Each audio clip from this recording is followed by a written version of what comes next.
사단장의 손녀를 구한 여군 간호장교, 그 대가로 내려온 은밀한 명령. 은혜와 협박 사이에서 그녀는 어떤 선택을 할까요? 위험과 배신, 충격적 반전이 담긴 단 3분의 몰입 드라마입니다. 내 손녀를 살려준 은혜 그냥 넘어갈 순 없지. 은혜는 감사하지만 이건 불법입니다. 명령을 취소하십시오. 명령이 아니라 기회라고 생각해. 아니면 내 경력이 끝나. 구해준 대가가 이런 협박이라니? 내 군자금 내가 관리해. 거절은 없다. 무료 버튼인 구독과 좋아요 꼭 눌러주세요. 영상 제작에 큰 힘이 됩니다. 새벽 5시 군 병원 간호부 숙소에서 울리는 알람 소리가 한서진을 깨웠습니다. 35의 나이에도 여전히 새벽잠이 없는 그녀는 침대에서 벌떡 일어나 군복을 재빠르게 갈아입었습니다. 거울 속 자신을 바라보며 머리카락을 단정히 정리하는 서진의 얼굴엔 10년 넘게 이어온 군인의 단호함이 배어 있었습니다. 오늘도 시작이군요. 혼잣말을 중얼거리며 복도로 나선 서진은 병동으로 향했습니다. 강원도 인근에 위치한 이 종합군병원은 각종 훈련 사고와 질병으로 고생하는 장병들로 항상 분주했습니다. 복도를 걸으며 서진은 자신이 걸어온 길을 떠올렸습니다. 고아원에서 자란 그녀에게 군대는 단순한 직장이 아니었습니다. 가족도 연줄도 없이 오직 실력 하나로 이 자리까지 올라온 것입니다. 서진이 담당하는 외과 병동엔 총상 환자부터 골절 환자까지 다양한 부상병들이 입원해 있었습니다. 병동 문을 열고 들어서자 특유의 소독약 냄새와 함께 환자들의 신음소리가 들려왔습니다. 하지만 서진에게는 익숙한 풍경이었습니다. 기밀병, 또 밤새 열이 났죠? 약 제때 안 먹으면 어떻게 합니까? 첫 번째 병상의 기밀병에게 잔소리 섞인 목소리로 말하면서도 서진의 손길은 한없이 부드러웠습니다. 이마에 손을 올려 열을 재고 링겔 상태를 확인하며 세심하게 돌봤습니다. 고아원에서 자란 그녀에게 이런 돌봄의 마음은 자연스러운 본능이었습니다. 간호장교님, 미안합니다. 약이 너무 써서. 쓴 약이 몸에 좋은 법이에요. 어머니 마음으로 하는 말이니까 알아들으세요. 기밀병의 어린 얼굴을 보며 서진은 마음이 아팠습니다. 20살 남짓한 나이에 총상을 입고 이곳에 누워있는 모습이 안쓰러웠습니다. 그녀는 미소를 지으며 다음 병상으로 이동했습니다. 박상병, 다리 상태는 어때요? 아직도 아픈가요? 괜찮습니다, 간호장교님. 덕분에 많이 나아졌어요. 거짓말 마세요. 표정만 봐도 아픈 티가 다 나는군요. 서진은 박상병의 깁스를 확인하며 차트를 작성했습니다.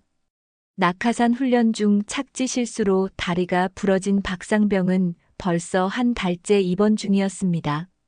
젊은 나이에 이런 부상을 당한 것이 얼마나 답답할지 서진은 누구보다 잘 알고 있었습니다. 이곳 병동의 환자들은 모두 그녀를 어머니 간호장교라고 불렀습니다. 차가운 군대 생활 속에서도 따뜻함을 잃지 않으려는 그녀의 신념 때문이었습니다. 군대는 냉정하지만 나는 따뜻함을 잃지 않겠어. 이는 서진이 군에 입대할 때부터 다짐한 것이었습니다. 고아원에서 자라며 느꼈던 차가움을 다른 사람에게는 주고 싶지 않았습니다. 특히 아파서 고생하는 환자들에게만큼은 따뜻한 마음을 전하고 싶었습니다. 병동 순회를 마치고 간호부실로 돌아온 서진은 동료 간호장교들의 수군거림을 들었습니다. 박미영 중위와 최지연 소위가 커피를 마시며 심각한 표정으로 대화하고 있었습니다. 요즘 병원장님 표정이 왜 그렇게 어두운지 알아? 글쎄요. 들리는 얘기론 부대 비자금 문제 때문이래요. 박미영의 목소리가 조심스러웠습니다. 군대에서는 함부로 윗선 얘기를 하는 것이 금기였으니까요. 비자금? 서진이 관심을 보이자 박미영이 목소리를 더욱 낮췄습니다. 사단 차원에서 뭔가 문제가 있는 것 같아요. 병원장님이 며칠 전부터 계속 사단 본부에 불려가시거든요. 그리고 어제는 헌병대에서도 왔다더라고요. 최지연이 고개를 저으며 걱정스러운 표정을 지었습니다. 우리 같은 사람들은 모르는 게 약이죠. 윗사람 일에 끼어들면 다치는 법이니까요. 맞아요. 특히 요즘 같은 때는 더욱 조심해야 해요. 군 기강도 엄격해지고 있고, 서진은 그들의 대화를 들으며 고개를 끄덕였습니다. 군대에서 10년 넘게 생활하며 배운 처세술이었습니다. 자신의 본분만 충실히 하면 되는 것이지 윗선의 복잡한 일들에 관여할 필요는 없었습니다. 하지만 마음 한구석으로는 걱정이 스며들었습니다. 맞아요. 우리는 환자 돌보는 일에만 집중하면 되죠. 오후 3시경 서진이 병동에서 환자들의 상태를 체크하고 있을 때였습니다. 병동 입구로 젊은 여성 한 명이 조심스럽게 들어왔습니다. 22살쯤 되어 보이는 그녀는 명품 가방을 들고 있었지만 어딘지 불안한 기색이 역력했습니다. 화장을 했지만 창백한 얼굴이 역력히 드러났고 손은 미세하게 떨리고 있었습니다. 실례합니다. 중령님 계신가요? 어느 중령님을 찾으시는 건가요? 서진이 다가가자 젊은 여성은 더욱 당황한 듯 했습니다. 마치 누군가에게 쫓기는 듯한 두려운 표정을 지었습니다. 저, 최유나라고 하는데요. 외삼촌이 여기 계신다고 해서. 아, 최 중령님의 조카분이시군요. 그런데 지금 중령님은 회의 중이세요. 유나는 실망한 표정을 지었습니다. 그런데 서진이 보기에 그녀의 표정엔 단순한 실망 이상의 무언가가 있었습니다. 두려움과 절망이 뒤섞인 복잡한 감정이 스쳐 지나갔습니다. 괜찮으시면 잠시 기다리시겠어요? 곧 회의가 끝날 것 같은데요. 아니요, 괜찮아요. 나중에 다시 올게요. 유나는 서둘러 병동을 나갔습니다.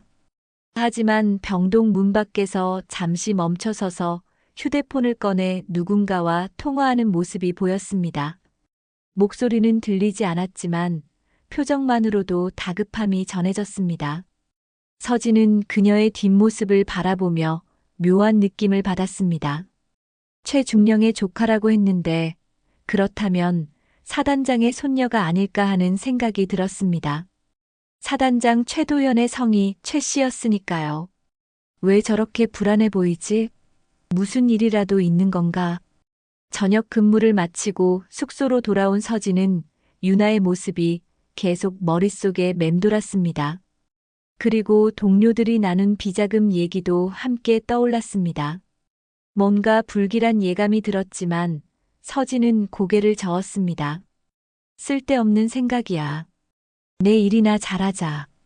하지만 그날 밤 서진의 예감은 현실이 되고 말았습니다. 다음 날 아침 부대 전체가 발칵 뒤집어질 소식이 전해질 줄은 그때만 해도 몰랐습니다. 평화로운 일상의 마지막 밤이었습니다. 다음 날 오전 7시 부대 전체에 비상령이 내려졌습니다. 평소보다 일찍 기상한 서진은 급하게 병동으로 향하던 중 복도에서 뛰어다니는 헌병들을 목격했습니다. 무슨 일인지 몰라 당황하고 있을 때 박미영이 숨을 헐떡이며 달려왔습니다. 서진아, 큰일 났어. 사단장님 손녀가 납치됐다는 거야. 뭐라고요? 손녀가? 서진의 머릿속에 어제 병동을 찾았던 유나의 불안한 얼굴이 떠올랐습니다. 역시 그녀가 사단장의 손녀였던 것입니다. 어젯밤 늦게 집에서 나간 뒤로 연락이 안 된다는 거야. 사단장님이 직접 수사본부를 차리셨어. 병원 전체가 술렁였습니다. 의료진들은 물론이고 환자들까지 모두 이 소식에 충격받은 표정이었습니다. 서진은 어제 유나와 나눈 짧은 대화를 떠올리며 가슴이 답답해졌습니다. 오후 2시경 서진이 병동에서 업무를 보고 있을 때 헌병대 조사관이 찾아왔습니다. 한서진 대위시죠? 잠시 얘기 좀 할 수 있을까요? 저와요? 무슨 일로? 어제 채윤아 씨가 이 병동을 방문했다고 들었습니다. 혹시 어떤 대화를 나누셨는지 말씀해 주시겠어요? 서진은 어제 일을 자세히 설명했습니다. 유나가 외삼촌을 찾아왔다가 회의 중이라는 말을 듣고 돌아갔다는 것, 그리고 불안해 보였다는 것까지 솔직하게 말했습니다. 그런데 조사관님, 혹시 납치범이 누군지 단서라도 있나요? 아직은. 다만 마지막으로 통화한 사람이 한서진 대위라는 것만 확인됐습니다. 네, 저요? 서진은 깜짝 놀랐습니다. 자신은 유나와 통화한 적이 없었으니까요. 통신 기록을 보니 어젯밤 11시 23분에 대위님 휴대폰으로 2분간 통화한 기록이 있습니다. 서진은 급하게 자신의 휴대폰을 확인했습니다. 정말로 발신 기록에 모르는 번호로 전화를 건 흔적이 있었습니다. 하지만 전혀 기억이 나지 않았습니다. 이상하네요. 저는 그런 전화를 한 기억이.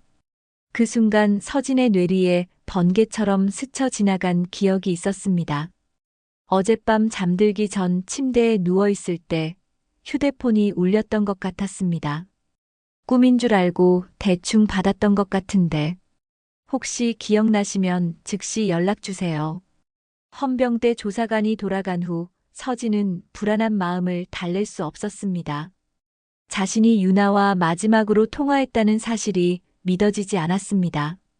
그날 밤 10시 서진은 병동 야간 근무를 마치고 숙소로 돌아가던 중이었습니다. 그런데 부대 정문 근처에서 수상한 차량 한 대를 목격했습니다. 검은색 승용차에서 누군가 끌려 들어가는 모습이 어렴풋이 보였습니다. 설마, 유나? 서진의 가슴이 쿵쾅거렸습니다. 순간적으로 판단한 서진은 급하게 병원 응급차 열쇠를 가져왔습니다.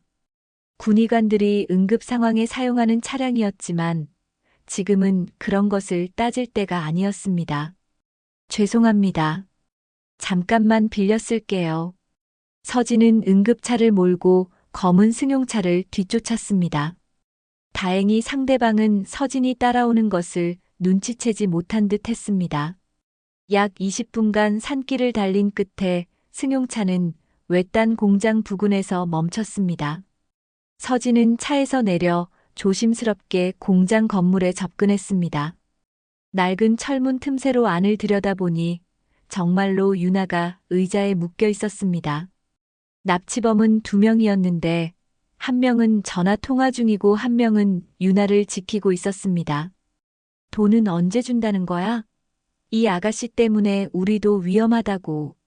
조용히 해. 사단장이 말 안 들으면 정말로 해치울 거라고 전해. 서진은 소리 없이 철문을 열고 안으로 들어갔습니다. 다행히 납치범들이 방심하고 있을 때였습니다. 근처에 있던 파이프를 집어든 서진은 뒤에서 한 명을 기절시켰습니다. 누구야? 다른 납치범이 돌아서며 소리쳤지만 서진은 이미 그의 팔을 비틀어 제압하고 있었습니다. 군대에서 배운 격투술이 도움이 됐습니다. 유나 씨, 괜찮아요? 서진 선생님. 어떻게? 유나는 눈물을 흘리며 서진을 바라봤습니다. 서진은 급하게 유나의 밧줄을 풀어주었습니다. 빨리 나가요. 경찰에 신고해야 해요. 하지만 그때 기절했던 납치범이 깨어나 서진의 다리를 붙잡았습니다. 서진은 비틀거리며 바닥에 넘어졌고 머리를 바닥에 부딪혀 피가 났습니다. 감히 우리 일을 방해해? 납치범이 서진을 향해 주먹을 휘둘렀지만 서진은 간신히 피하며 반격했습니다. 치열한 몸싸움 끝에 납치범들을 완전히 제압한 서진은 유나와 함께 그곳을 빠져나왔습니다. 다음 날 새벽 사단장 최도연이 직접 병원을 찾아왔습니다. 머리에 붕대를 감고 침대에 누워있는 서진을 보며 그의 눈에 눈물이 맺혔습니다. 한서진 대위, 정말 고맙소. 넌 우리 집안의 은인이야. 최도연은 서진의 손을 꽉 잡으며 말했습니다. 그런데 그 순간 서진은 사단장의 눈빛에서 묘한 것을 느꼈습니다. 감사함 뒤에 숨어 있는 차가운 계산, 그리고 권력자만이 가질 수 있는 섬뜩한 눈빛이었습니다. 별일 아닙니다, 사단장님. 당연한 일을 했을 뿐이에요. 당연한 일? 아니야. 이건 큰 은혜지. 내가 꼭 보답하겠어. 최도연의 말에는 묘한 무게감이 있었습니다. 그것이 단순한 감사 인사가 아니라는 것을 서진은 본능적으로 느꼈습니다. 하지만 그때는 그것이 무엇을 의미하는지 몰랐습니다. 며칠 후 자신의 운명이 완전히 바뀔 줄은. 유나 구출 사건이 있은 지 사흘 후 서진은 사단장실로 호출받았습니다. 머리의 상처는 아직 아물지 않았지만 일상 업무는 가능한 상태였습니다. 사단본부 건물에 들어서며 서진은 긴장감을 느꼈습니다.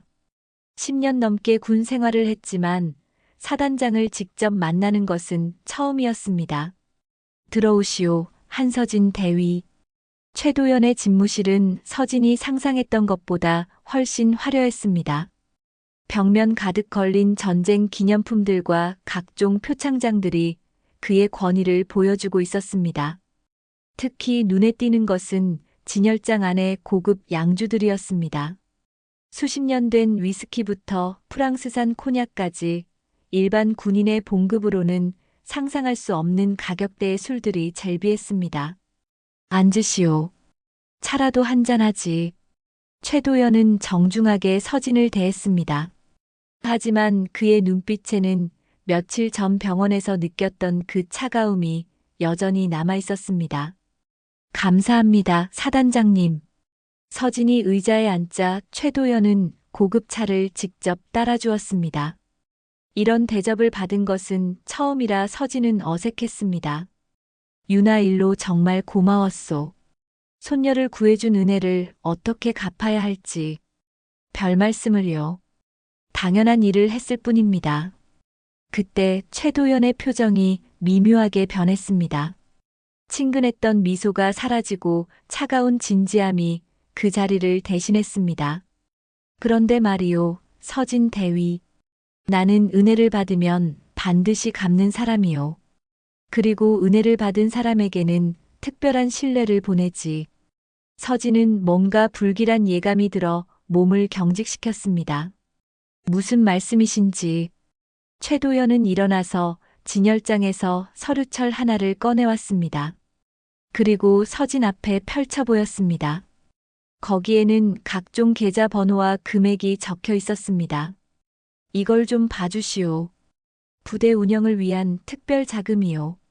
서진이 서류를 훑어보자 숨이 막혔습니다. 수십억 원 규모의 돈이 여러 계좌에 분산되어 있었고 그 출처가 명확하지 않았습니다. 사단장님, 이게 뭔가요? 부대 발전 기금이라고 하면 되겠소. 공식적인 예산으로는 할 수 없는 일들을 위한 자금이지. 그런데 이 관리를 믿을 만한 사람이 필요하오. 최도연의 목소리가 한 옥타브 낮아졌습니다. 서진 대위, 우리 집안에 빚을 졌지? 비자금 계좌 하나만 관리해주면 돼. 아무도 모르게. 서진의 등에 식은땀이 흘렀습니다. 이제야 사단장의 진짜 의도를 알 것 같았습니다. 유나를 구해준 일을 빌미로 자신을 비리에 연루시키려는 것이었습니다. 사단장님, 그건 군법에 어긋납니다. 서진의 단호한 거절에 최도연의 얼굴이 순간 일그러졌습니다. 군법? 하하. 서진 대위, 군법이 뭔지 아시오? 군법은 내가 만드는 거요. 여기서는 내 말이 곧 법이야. 그래도 저는 할 수 없습니다. 죄송합니다. 서진이 일어서려 하자 최도연이 책상을 쾅 치며 소리쳤습니다. 앉아. 은혜를 모르는군. 계급이 뭔지 잊었나? 나는 사단장이고 넌 고작 대위야. 계급과 상관없이 잘못된 일은 할 수 없습니다. 잘못된 일? 이게 잘못됐다고? 이 부대가 지금까지 어떻게 돌아갔는지 아시오? 모든 게 이런 자금으로 가능했던 거야. 최도연은 흥분한 채로 서진을 노려봤습니다. 생각해 보시오. 나한테 거절한다는 게 어떤 의미인지 말이야. 군대에서 윗사람을 거스르는 것이 얼마나 위험한지 모르지 않을 텐데. 협박하시는 건가요? 협박? 아니야, 충고지. 현실을 직시하라는 충고 말이야. 서진은 더 이상 이 자리에 있을 수 없다고 판단했습니다. 죄송하지만 저는 그런 일에 협조할 수 없습니다. 먼저 실례하겠습니다. 서진이 집무실 문으로 향하자 최도연이 뒤에서 차가운 목소리로 말했습니다. 후회하지 않을 거라고 확신하나? 후회할 일을 하지 않겠습니다. 서진은 문을 열고 나갔습니다. 복도를 걸으며 가슴이 두근거렸습니다. 방금 자신이 한 일이 얼마나 위험한지 잘 알고 있었습니다. 하지만 물러설 수는 없었습니다. 그날 밤 서진이 숙소로 돌아왔을 때 방문이 열려 있었습니다. 분명히 잠그고 나왔는데 이상했습니다. 조심스럽게 안으로 들어가니 방 안이 어수선했습니다. 누군가 뒤져놓은 흔적이 역력했습니다. 책상 위에는 봉투 하나가 놓여 있었습니다. 안에는 쪽지가 들어 있었는데 사단장의 사인과 함께 한 줄의 메시지가 적혀 있었습니다. 내가 지켜보고 있다. 마지막 기회다. 서진은 쪽지를 보며 온몸에 소름이 돋았습니다. 이제 정말로 돌이킬 수 없는 선을 넘어선 것 같았습니다.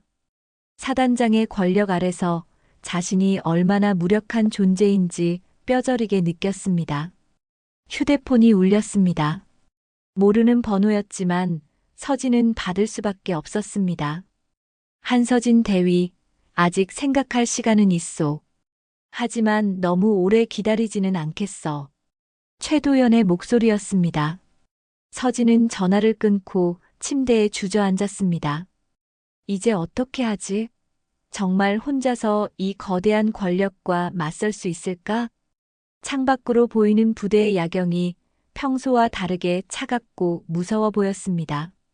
평화롭던 일상이 완전히 끝나버린 것을 서진은 직감했습니다. 사단장실에서의 대화가 있은 지 이틀 후 서진의 일상은 완전히 달라져 있었습니다.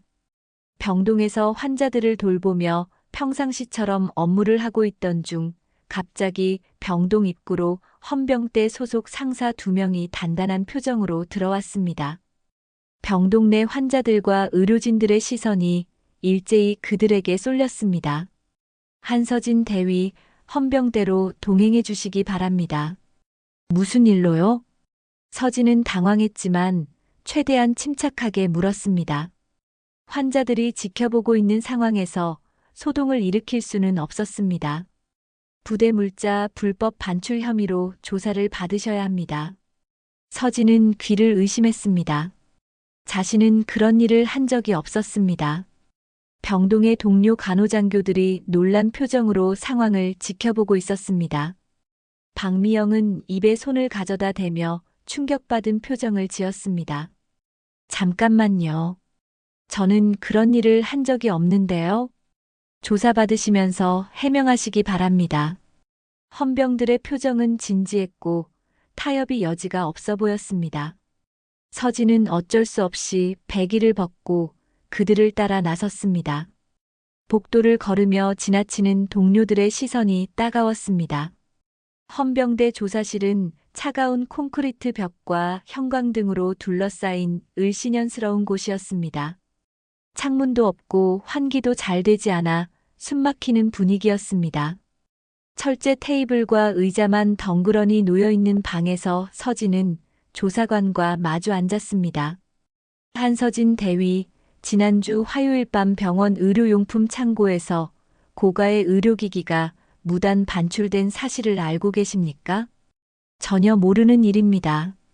조사관은 서진의 답변을 듣고 냉소적인 미소를 지었습니다. 그런데 반출 기록에 대위님의 사인이 있습니다. 조사관이 보여준 서류에는 정말로 서진의 사인과 비슷한 글씨가 적혀 있었습니다. 하지만 서진은 그런 서류에 사인한 기억이 전혀 없었습니다. 필체도 자세히 보니 미묘하게 달랐습니다. 이건 제가 쓴 것이 아닙니다. 누군가 위조한 거예요. 위조라고 하시는군요. 참 흔한 변명이네요. 조사관은 비웃듯이 말하며 노트북을 열었습니다. 그럼 이 CCTV 영상은 어떻게 설명하시겠습니까? 모니터에 나타난 영상 속에는 서진과 비슷한 체형의 사람이 밤늦게 의료용품 창고 근처를 배회하는 모습이 나왔습니다.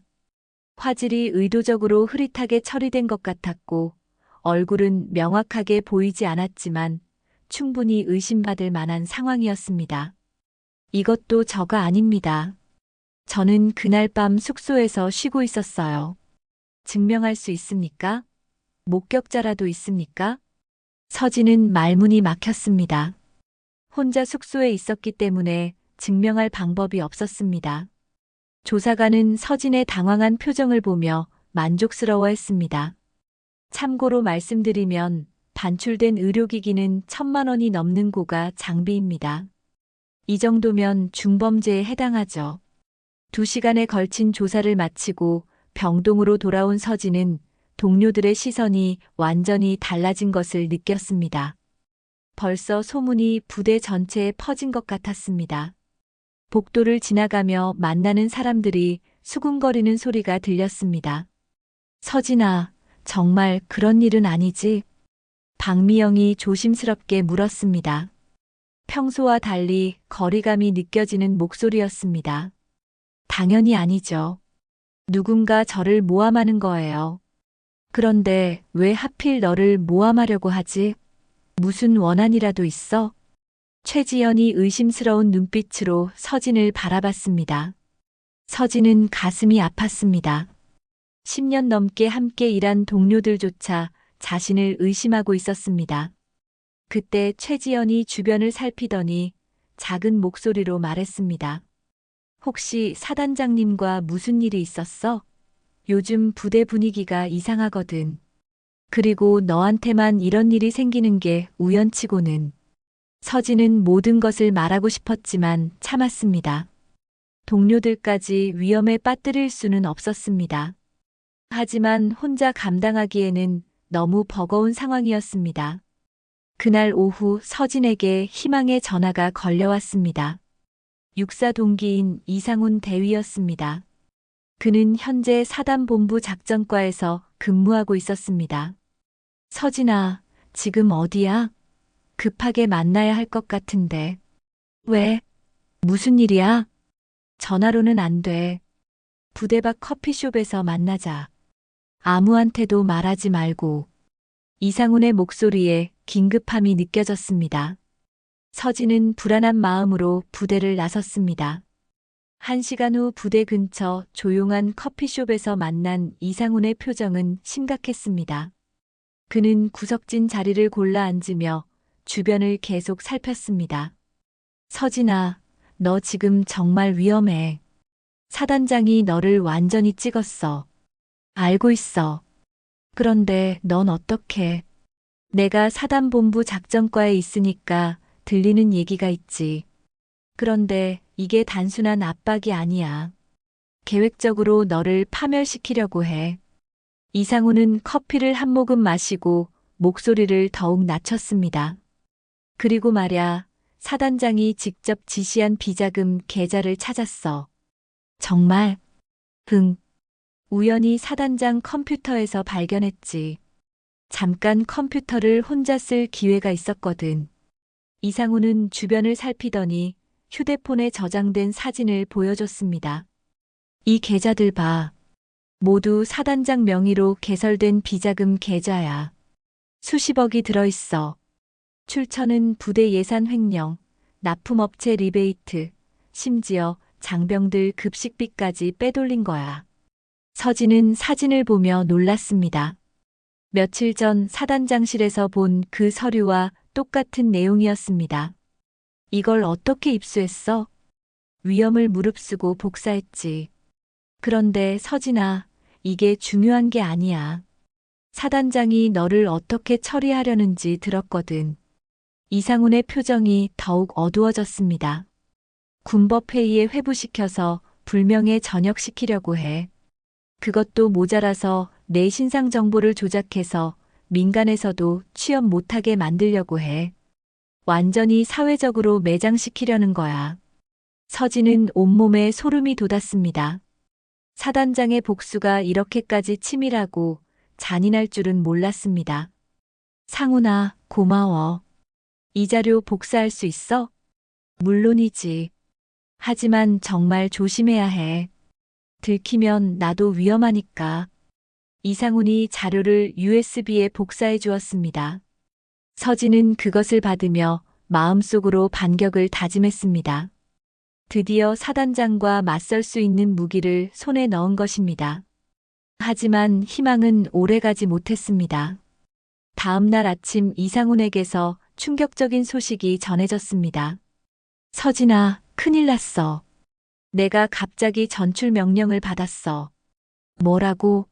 전출을? 제주도 부대로 내일 당장 가라는 거야. 분명히 우리가 만난 게 들통난 것 같아. 서진은 절망감에 빠졌습니다. 유일한 조력자마저 사라지게 된 것입니다. 그날 밤 서진이 숙소에서 혼자 고민에 빠져 있을 때 휴대폰에 메시지가 왔습니다. 발신자 번호는 표시되지 않았지만 내용은 충격적이었습니다. 사진 한 장이었는데 유나가 눈물을 흘리며 누군가에게 붙잡혀 있는 모습이었습니다. 곧이어 문자 메시지가 도착했습니다. 내가 거절하면 손녀도 다친다. 마지막 경고다. 유나의 사진을 받은 다음 날 서진의 악몽은 현실이 되었습니다. 새벽 6시 기상나팔과 함께 헌병대가 서진의 숙소로 들이닥쳤습니다. 잠에서 깬 서진은 상황을 파악하기도 전에 수색 영장을 들이밀어지며 당황했습니다. 한서진 대위, 긴급 수색 영장입니다. 협조해 주시기 바랍니다. 무슨 일인가요? 왜 갑자기? 헌병들은 대답 대신 서진의 방을 샅샅이 뒤지기 시작했습니다. 옷장, 책상, 침대 밑까지 모든 곳을 뒤졌습니다. 서진은 불안한 마음으로 그들을 지켜볼 수밖에 없었습니다. 여기 있습니다. 한 헌병이 서진의 사물함 깊숙한 곳에서 검은 봉투를 꺼냈습니다. 봉투 안에는 수백만 원의 현금이 다발로 묶여 있었습니다. 서진은 눈앞이 캄캄해졌습니다. 이게 뭐죠? 저는 이런 돈을 본 적이 없어요. 한서진 대위 체포합니다. 부대 보급품 횡령 및 불법 자금 수수 혐의입니다. 서진은 수갑을 차인 채 헌병대로 연행되었습니다. 복도를 지나며 동료들과 환자들의 충격받은 시선을 받아야 했습니다. 10년 넘게 쌓아온 신뢰와 명예가 한순간에 무너지는 것을 느꼈습니다. 헌병대 유치장은 서진이 상상했던 것보다 더 차가웠습니다. 좁은 철창 안에서 서진은 절망감에 빠져 있었습니다. 자신이 정말로 누명을 쓴 것인지 아니면 정말로 그런 일을 저질렀는지조차 헷갈리기 시작했습니다. 한서진 대위, 면회객이 왔습니다. 면회실로 나간 서진은 뜻밖의 인물을 만났습니다. 바로 최유나였습니다. 하지만 그녀의 모습은 며칠 전과 완전히 달랐습니다. 눈가에 멍이 들어 있었고 입술도 터져 있었습니다. 유나 씨, 무슨 일이에요? 왜 이렇게? 유나는 주변을 살피더니 떨리는 목소리로 말했습니다. 서진 선생님, 할아버지가 저한테 이렇게. 뭐라고요? 제가 진실을 말하려고 했더니 할아버지가 화를 내시면서. 유나는 말을 잇지 못하고 눈물을 흘렸습니다. 서진은 분노가 치밀어 올랐습니다. 사단장이 자신의 손녀까지 폭행한 것입니다. 유나 씨, 경찰에 신고하세요. 이건 명백한 폭행이에요. 못해요. 할아버지가 더 무서운 일을 당하게 하겠다고. 그리고 선생님도 더 큰 공경에 빠뜨리겠다고. 그때 면회실 문이 열리며 사단장 최도연이 들어왔습니다. 그의 얼굴에는 차가운 미소가 걸려 있었습니다. 유나야, 할아버지가 왔다. 집에 가자. 할아버지. 유나는 무서워하며 뒤로 물러섰습니다. 최도연은 그런 유나를 거칠게 잡아 끌었습니다. 한서진 대위, 이제 선택했겠지? 아직도 고집을 부릴 건가? 사단장님, 어떻게 자신의 손녀를 내 가족이래 신경 쓸 필요 없소. 대신 자신의 앞날을 걱정하시오. 최도연은 유나를 데리고 나가면서 서진에게 차가운 시선을 던졌습니다. 참고로 말하는데 이제 내 인생이 끝난다. 군법회의에서 불명예 전역은 기본이고 민간에서도 발붙일 곳이 없을 거야. 그날 밤 서진은 유치장에서 잠을 이룰 수 없었습니다. 모든 것이 최도연의 계획대로 흘러가고 있었습니다. 자신은 물론이고 유나까지 그의 권력 앞에 무력했습니다. 다음 날 아침 더 충격적인 소식이 전해졌습니다. 간호부 후배인 김지은 소위가 면회를 왔는데 그녀의 고백은 서진을 더욱 절망하게 만들었습니다. 선배, 죄송해요. 정말 죄송해요. 무슨 소리야, 지은아? 제가 사단장님께 선배 행적을 밀고 했어요. 서진은 믿을 수 없다는 표정으로 김지은을 바라봤습니다. 왜 그런 짓을? 사단장님이 저희 가족을 협박했어요. 아버지 회사가 군납업체인데 계약을 취소하겠다고. 집안이 망할 뻔했어요. 김지은은 눈물을 흘리며 사죄했습니다. 서진은 최도연의 권력이 얼마나 광범위하고 치밀한지 새삼 깨달았습니다. 선배가 언제 어디 가는지, 누구와 만나는지 다 보고했어요. 정말 죄송해요. 서진은 마지막 희망마저 사라진 것을 느꼈습니다. 믿었던 후배마저 배신한 상황에서 더 이상 버틸 힘이 없었습니다. 그날 저녁 늦게 서진의 유치장에 괴한이 침입했습니다. 군복을 입은 정체불명의 남성이 서진을 공격하려 했지만 서진은 간신히 막아냈습니다. 누구야? 왜 이러는 거야? 괴한은 대답 없이 서진의 목을 조르려 했습니다. 서진은 필사적으로 저항했지만 역부족이었습니다. 다행히 순찰 중이던 헌병이 나타나자 괴한은 황급히 도망쳤습니다. 괜찮습니까, 대위님? 저 사람이 누구인지. 하지만 헌병은 아무것도 보지 못했다고 했습니다. 서진은 이제 자신의 생명까지 위험하다는 것을 깨달았습니다. 다음 날 오전, 최도연이 다시 면회를 왔습니다. 이번에는 혼자였습니다. 어젯밤 무슨 일이 있었다면서? 참 안타깝군. 사단장님이 보낸 사람이죠? 뭔 소리야? 내가 왜 그런 짓을 하겠어? 최도연은 뻔뻔하게 부인했습니다. 대신 마지막 제안을 하겠어. 지금이라도 내 말을 들으면 모든 걸 무마해주겠소. 거절합니다. 정말 고집이 세군. 그럼 이제 진짜로 끝이야.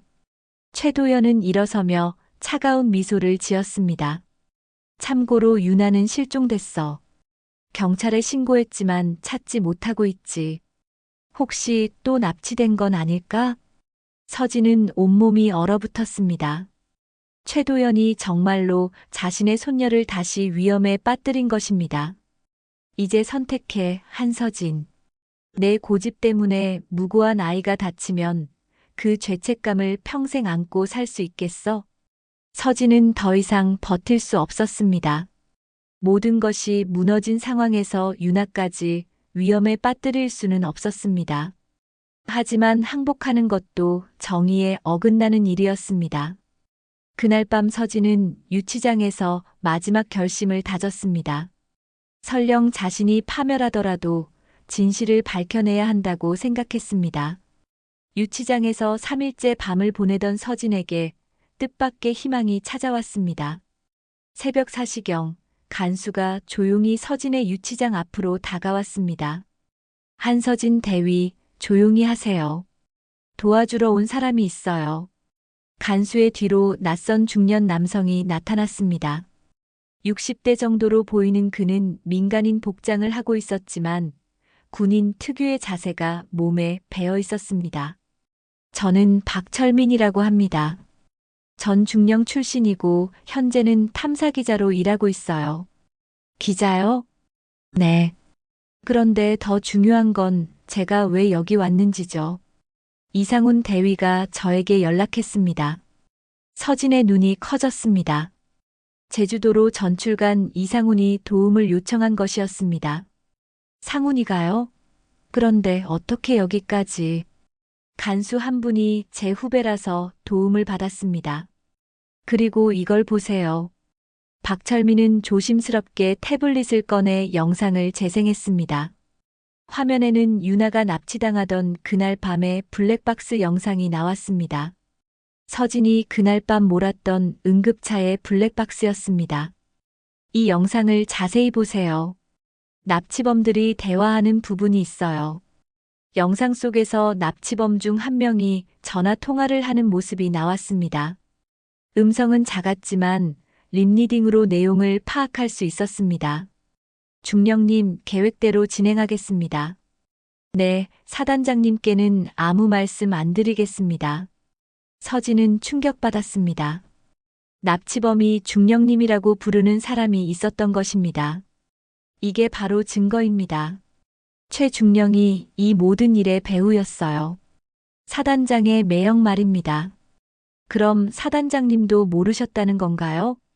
처음에는 모르셨던 것 같아요. 하지만 나중에 알고도 이용하신 거죠. 대위님을 협박하는 수단으로요. 박철민은 더 놀라운 정보를 공개했습니다.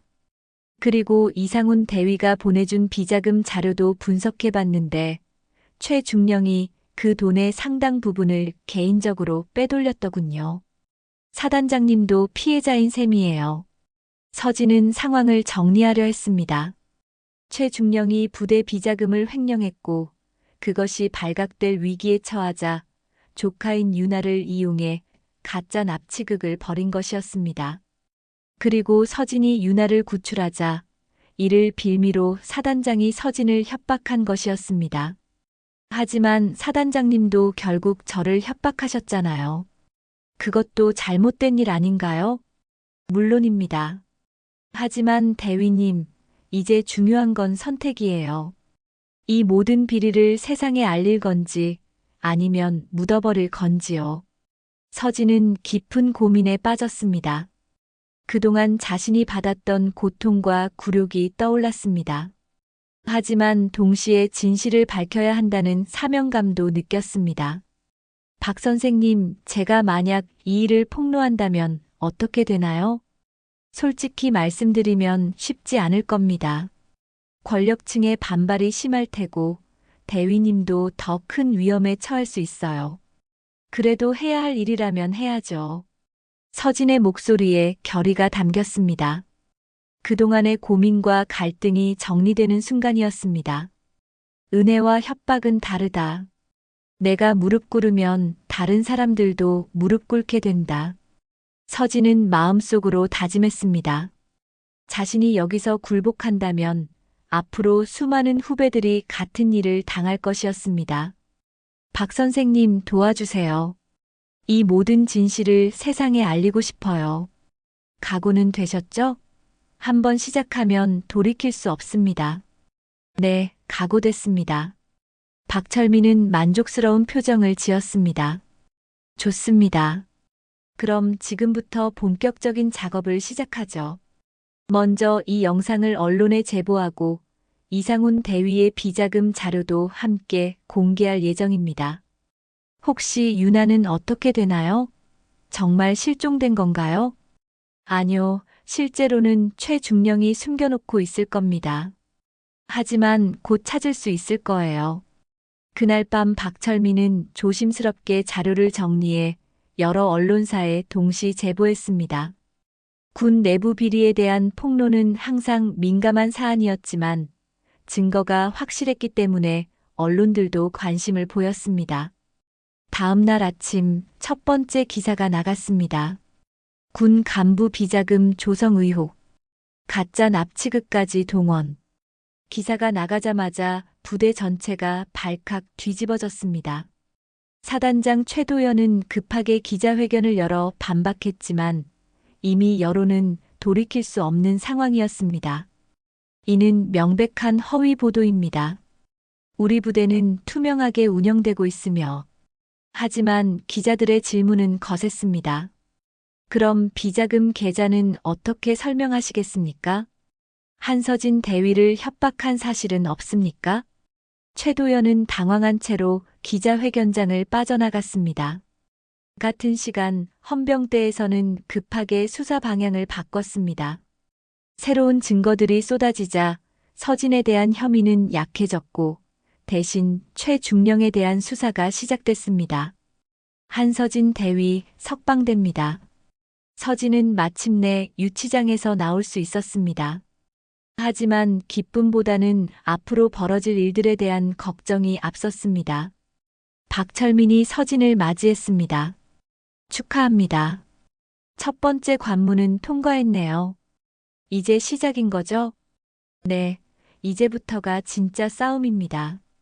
하지만 대위님이 옳은 길을 선택하셨다고 생각해요. 서진은 부대를 바라보며 생각했습니다. 이곳에서 10년 넘게 살았지만 이제는 다른 곳에서 새로운 삶을 시작해야 할 것 같았습니다. 내가 지켜온 신념이 옳았다. 이제 끝까지 밀고 나가자. 서진의 눈에는 새로운 결의가 타오르고 있었습니다. 더 이상 권력 앞에 굴복하지 않겠다는 의지였습니다. 언론 보도가 나간 지 이틀 후 상황은 급격하게 돌아갔습니다. 국정감사를 앞둔 국회에서도 이 사건에 관심을 보이기 시작했고 군 수사기관에서는 특별수사팀을 구성했습니다. 서진은 석방되었지만 여전히 부대 내에서는 미묘한 위치에 있었습니다. 그날 오후 서진이 병동에서 업무를 보고 있을 때 급작스럽게 헌병들이 몰려왔습니다. 하지만 이번에는 서진을 잡으러 온 것이 아니었습니다. 한서진 대위, 최도연 사단장이 대위님을 긴급히 찾고 있습니다. 사단장실로 동행해 주시기 바랍니다. 서진은 불안한 마음으로 사단장실로 향했습니다. 복도를 걸으며 지난 며칠간의 일들이 주마등처럼 스쳐 지나갔습니다. 사단장실 문을 열고 들어가자 최도연이 책상에 앉아 있었습니다. 하지만 며칠 전에 당당했던 모습과는 완전히 달랐습니다. 얼굴은 초췌했고 눈가에는 다크서클이 깊게 패여 있었습니다. 앉으시오, 한서진 대위. 최도연의 목소리에서는 이전의 권위가 사라져 있었습니다. 서진은 조심스럽게 의자에 앉았습니다. 사단장님, 저를 부르신 이유가 내가 졌소. 최도연의 첫마디가 충격적이었습니다. 내가 이겼어. 언론도 여론도 모든 게 내 편이 됐지. 사단장님. 하지만 말이야, 한서진. 내가 내 손녀까지 팔아넘겼다고 발표하겠어. 갑자기 최도연이 책상을 치며 소리쳤습니다. 그의 눈에는 광기가 서려 있었습니다. 무슨 말씀이세요? 언론에 발표하겠어. 내가 유나를 납치범들과 짜고 가짜 구출극을 벌였다고. 그래서 내게서 돈을 뜯어내려 했다고. 서진은 놀라며 일어섰습니다. 그런 거짓말을. 거짓말? 누가 믿겠어? 나는 피해자고 너는 가해자야. 내 손녀를 이용해서 돈을 노린 간교한 간호장교. 최도연은 완전히 이성을 잃은 상태였습니다. 권력을 잃을 위기에 몰리자 마지막 발악을 하는 것이었습니다. 그때 사단장실 문이 열리며 뜻밖의 인물이 들어왔습니다. 바로 최유나였습니다. 며칠 전과 달리 그녀의 얼굴에는 결의가 서려 있었습니다. 할아버지, 그만하세요. 유나, 넌 왜 여기에? 더 이상 거짓말하지 마세요. 제가 다 봤어요. 유나는 떨리는 목소리로 말했습니다. 외삼촌이 저를 납치하라고 시킨 것도 할아버지가 서진 선생님을 협박한 것도 다 알고 있어요. 최도연의 얼굴이 창백해졌습니다. 유나야, 내가 뭘 안다고. 할아버지, 서진 선생님은 저를 구해주신 분이에요. 그런데 할아버지는 그 은혜를 악용해서 협박하셨잖아요. 유나의 목소리가 점점 커졌습니다. 그동안 억눌러왔던 분노가 터져 나오는 것 같았습니다. 그리고 외삼촌이 부대 돈을 훔친 것도 알아요. 제가 우연히 들었거든요. 유나, 조용히 해. 최도연이 손녀에게 고함을 쳤지만 유나는 물러서지 않았습니다. 아니에요. 이제 진실을 말할 거예요. 그때 사단장실 문이 다시 열리며 박철민 기자와 함께 헌병대 수사관들이 들어왔습니다. 최도현 사단장, 부대 비자금 조성 및 부하 장교 협박 혐의로 체포합니다. 수사관의 말에 최도현은 주저앉았습니다. 안 돼. 이럴 수는 없어. 그리고 최중령도 이미 체포됐습니다. 모든 것이 끝났어요. 박철민이 차분하게 말했습니다. 최도연은 믿을 수 없다는 표정으로 고개를 저었습니다. 매영이 체포됐다고? 네, 비자금 횡령과 조카 납치 교사 혐의로요. 서진은 마침내 모든 것이 끝났다는 것을 느꼈습니다. 하지만 기쁘기보다는 복잡한 감정이 들었습니다. 최도연이 수갑을 차인 채 끌려나가기 전에 서진을 바라봤습니다. 한서진, 내가 옳았다. 내가 잘못했어. 그의 목소리에는 후회가 가득했습니다. 사단장님, 은혜는 강요하는 게 아니었어. 미안하다. 최도연은 고개를 숙인 채 헌병들에게 끌려나갔습니다. 사단장실에 남은 서진과 유나, 그리고 박철민은 잠시 말이 없었습니다. 유나 씨, 괜찮아요? 서진이 먼저 입을 열었습니다. 네. 이제야 후련해요. 그동안 너무 무서워서 진실을 말할 수 없었어요. 용기를 내줘서 고마워요. 유나는 서진에게 깊이 고개를 숙였습니다. 서진 선생님이야말로 고생 많으셨어요. 저 때문에. 아니에요. 옳은 일을 했을 뿐이에요. 박철민이 두 사람을 바라보며 말했습니다. 이제 정말로 끝났습니다. 수사 결과가 나오면 모든 진실이 밝혀질 거예요. 서진은 창밖을 바라보며 깊이 숨을 들이마셨습니다. 은혜는 갚아야 하지만 죄는 덮을 수 없습니다. 서진의 마음속에서는 지난 며칠간의 고통이 서서히 사라져가고 있었습니다. 대신 새로운 다짐이 자리 잡았습니다. 이제 내 길을 걸어가자. 누구의 강요도 받지 않고 내 신념대로. 사단장실을 나서며 서진은 새로운 미래를 꿈꿨습니다. 비록 군을 떠나게 되더라도 자신의 신념을 지킨 것에 대한 자부심이 있었습니다. 복도를 걸으며 서진은 동료들의 시선을 받았습니다. 이번에는 의심의 시선이 아니라 존경의 시선이었습니다. 권력에 굴복하지 않고 끝까지 정의를 추구한 서진의 모습에 감동받은 것이었습니다. 서진 선배, 정말 대단해요. 후배 간호장교들이 다가와 말했습니다. 우리도 선배처럼 용기 있는 사람이 되고 싶어요. 서진은 미소 지으며 그들을 바라봤습니다. 자신의 선택이 후배들에게 좋은 영향을 주고 있다는 것이 가장 큰 보람이었습니다. 사건이 마무리된 지 한 달 후 군법회의가 열렸습니다. 최도현 전 사단장과 최중령은 각각 징역 5년과 7년을 선고받았습니다. 비자금 조성과 부하 장교 협박, 그리고 가짜 납치극 등 모든 혐의가 인정됐습니다. 서진은 증인으로 법정에 서서 그동안의 진실을 담담히 증언했습니다. 피고인들이 저에게 가한 협박과 압박은 단순히 개인적인 문제가 아닙니다. 이는 군 조직 내에서 권력을 이용한 범죄 행위였습니다. 서진의 증언은 명확하고 흔들림이 없었습니다. 방청석에 앉은 유나가 고개를 끄덕이며 서진을 바라봤습니다. 판결이 끝난 후 법정을 나선 서진은 박철민 기자와 함께 걸었습니다. 이제 정말로 모든 게 끝났네요. 네, 하지만 이제 시작이기도 하죠. 대위님은 앞으로 어떻게 하실 건가요? 서진은 잠시 생각에 잠겼습니다. 지난 한 달 동안 많은 고민을 했습니다. 군을 떠나기로 결심했어요. 혹시 후회는 안 하세요? 10년 넘게 쌓아온 경력인데. 아니요. 오히려 후회하지 않기 위해 이 선택을 하는 거예요. 서진의 목소리에는 확신이 담겨 있었습니다.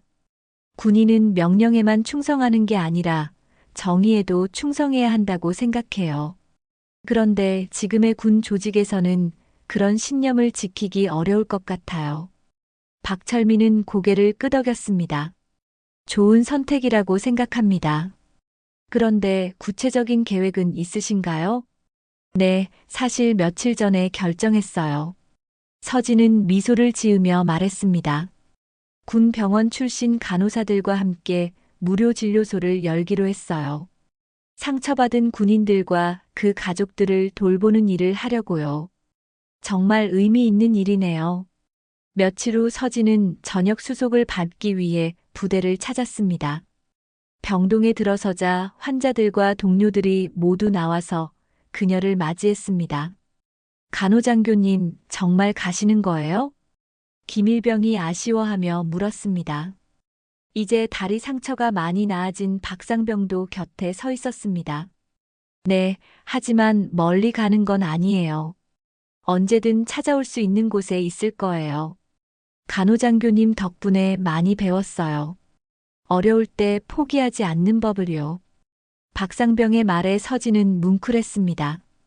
여러분들이 오히려 저에게 많은 걸 가르쳐 주셨어요. 고마워요. 동료 간호장교들도 하나둘 다가왔습니다. 서진아, 내가 우리의 자랑이야. 박미영이 눈물을 글썽이며 말했습니다. 처음에는 내가 걱정됐는데 이제 보니 내가 가장 용감한 사람이었어. 최지연도 서진의 손을 꽉 잡았습니다. 우리도 내처럼 용기 있는 사람이 되도록 노력할게. 서진은 동료들과 환자들을 하나하나 안아주며 작별 인사를 했습니다. 10년 넘게 함께한 이곳을 떠나는 것은 쉽지 않았지만 새로운 시작에 대한 기대가 더 컸습니다. 부대를 나서는 길에 유나가 기다리고 있었습니다. 서진 선생님, 잠깐만요. 유나 씨, 어떻게 여기까지? 선생님께 꼭 드리고 싶은 게 있어서요. 유나는 작은 상자를 서진에게 건넸습니다. 안에는 간단한 목걸이가 들어 있었는데 펜던트에는 COURAG라는 글자가 새겨져 있었습니다. 선생님이 제게 보여주신 용기를 잊지 않기 위해서요. 그리고 저도 이제 할아버지와 외삼촌이 저지른 일들을 제대로 정리하려고 해요. 유나 씨, 선생님 덕분에 진짜 용기가 무엇인지 알게 됐어요. 앞으로 저도 옳은 일을 위해 목소리를 낼 거예요. 서진은 유나를 따뜻하게 안아주었습니다. 고마워요, 유나 씨. 당신도 정말 용감한 사람이에요. 6개월 후 강원도 춘천의 한 조용한 마을에 희망진료소가 문을 열었습니다. 서진이 동료들과 함께 설립한 무료 진료소였습니다. 작지만 깔끔한 건물에는 전역 군인과 가족을 위한 진료소라는 간판이 걸려 있었습니다. 개소식 날 많은 사람들이 찾아왔습니다. 박철민 기자도 취재를 위해 왔고 유나도 꽃다발을 들고 나타났습니다. 가장 반가웠던 것은 제주도에서 찾아온 이상훈이었습니다. 서진아, 정말 대단해. 내 꿈을 이뤘구나. 상훈아, 내가 도와주지 않았다면 불가능한 일이었어. 진료소 안에서는 서진이 아이들에게 주사를 놓아주고 있었습니다. 산골 마을의 아이들은 처음에는 무서워했지만 서진의 따뜻한 미소를 보고 금세 친해졌습니다. 아프지 않을 거예요. 선생님이 살짝만 할게요. 6살짜리 아이가 주사를 맞고도 울지 않자 서진은 칭찬해 주었습니다. 정말 용감하네요. 이 스티커 받아가세요. 아이는 기뻐하며 스티커를 받아들었습니다. 저녁 무렵 하루 진료를 마친 서진은 진료소 앞 벤치에 앉아 석양을 바라봤습니다. 마음이 평화로웠습니다. 그때 박철민 기자가 다가와 앉았습니다. 어떠세요? 새로운 삶이. 만족해요. 이제야 진짜 제가 하고 싶었던 일을 하는 것 같아요. 후회는 정말 없으세요? 서진은 고개를 저었습니다. 전혀요. 오히려 이제서야 자유로워진 기분이에요. 이제는 명령이 아닌 마음이 이끄는 길을 간다. 서진은 마음속으로 다짐했습니다. 권력의 굴레에서 벗어나 자신만의 길을 걷는 것. 그것이야말로 진정한 자유였습니다. 며칠 후 박철민의 방송 프로그램에서 서진의 이야기가 소개됐습니다. 권력의 은혜 뒤에는 늘 굴레가 숨어 있습니다. 그러나 누군가는 그 굴레를 끊어야 합니다. 한서진 씨가 보여준 용기는 단순히 개인의 승리가 아닙니다. 정의를 향한 모든 사람들의 희망입니다. 방송을 본 많은 사람들이 서진에게 응원 메시지를 보냈습니다. 특히 군 관련 종사자들로부터 많은 격려를 받았습니다. 1년 후 희망진료소는 지역 명소가 되었습니다. 전국에서 도움이 필요한 사람들이 찾아왔고 서진은 그들을 따뜻하게 돌봤습니다. 무엇보다 그녀의 얼굴에는 진정한 행복이 깃들어 있었습니다. 어느 봄날 진료소 정원에서 꽃을 심으며 서진은 생각했습니다. 은혜인가 굴레인가? 이제 그 답을 알겠어. 진정한 은혜는 자유를 주는 것이고 굴레는 자유를 빼앗는 거야. 따뜻한 봄 햇살 아래서 서진의 미소는 그 어느 때보다 밝았습니다. 여러분도 일상에서 크고 작은 선택의 순간들을 만나실 텐데요. 그때 서진의 이야기를 떠올려 보시길 바랍니다. 옳은 길이 항상 쉬운 길은 아니지만 결국 그 길이 우리를 진정한 행복으로 이끌어 줄 거예요. 무료인 구독과 좋아요 버튼을 꼭 눌러주세요. 여러분의 작은 클릭 하나하나가 더 좋은 콘텐츠를 만드는 큰 힘이 됩니다. 그리고 댓글로 여러분의 생각도 들려주세요. 여러분이라면 서진과 같은 상황에서 어떤 선택을 하셨을지 정말 궁금하거든요. 다음 이야기에서 또 만나요. 항상 건강하시고 행복하세요.